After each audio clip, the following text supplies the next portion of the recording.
Today I'm here to speak on the Public Accounts and Estimates Committee inquiry into Victorian Government response to the COVID-19 pandemic.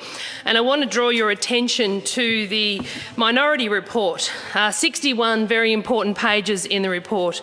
Something in the majority report is there are some glaring omissions in the majority report, and those are the things I want to talk about today that are highlighted in the minority report.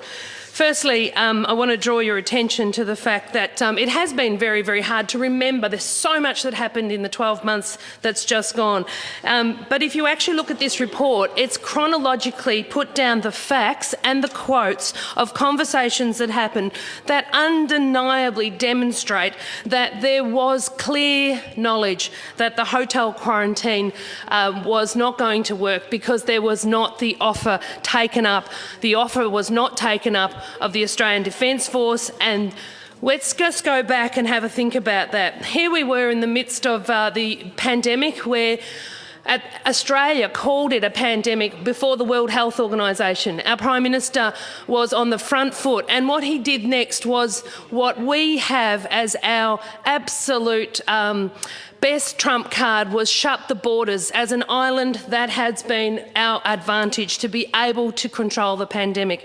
But what did happen at the National Cabinet was that every other state took up the offer of the Australian Defence Force, and our Premier came home and did exactly the opposite. So what happened was, and this is the part I think we need to really remember and never, ever not respect this very significant fact, and that is that over 800 people lost their lives.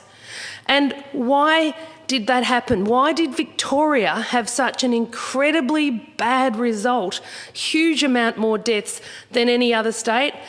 There's two reasons. One is the failures of hotel quarantine. Not just once though, many times. And the fact that contact tracing was poor and remains poor. Just look around the other states and see for yourself the figures. The virus escaped hotel quarantine, and those 800 plus people died, and those families to this day deserve the truth. And what we saw in this committee hearing was the ministers undeniably knew, and they spent over $5 million on this inquiry, on the Coates inquiry, and $7 million to defend the ministers, the Premier, the bureaucrats, so that no one could be held accountable. And that's not what the Premier quoted in saying. He said that it's a preeminent committee of the Parliament and should be given the opportunity to review the performance of the government, and I'm confident that it will do that without fear or favour. We didn't see that at this inquiry, and we didn't see that at the Coates inquiry.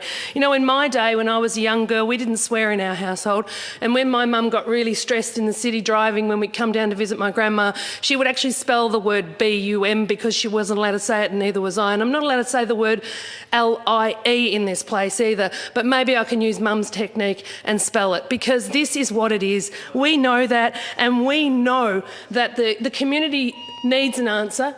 They need the truth, and the truth is that this government has failed our community.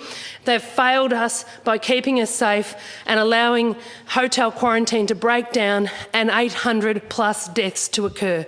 And they're failing us continuously. You only have to look around the other states at the fact that their contact tracing is streamlined. Ours is still a hodgepodge approach. We just needed to take up the offer that the other states did, and we'd have the same results as the other state. We're not in the UK, or we're not in the USA. We're here in Australia, and the other states did very, very well. So I ask you this question: what was the motivation of our Premier to not take up the offer of ADF, but to use security guards who were untrained in infection control?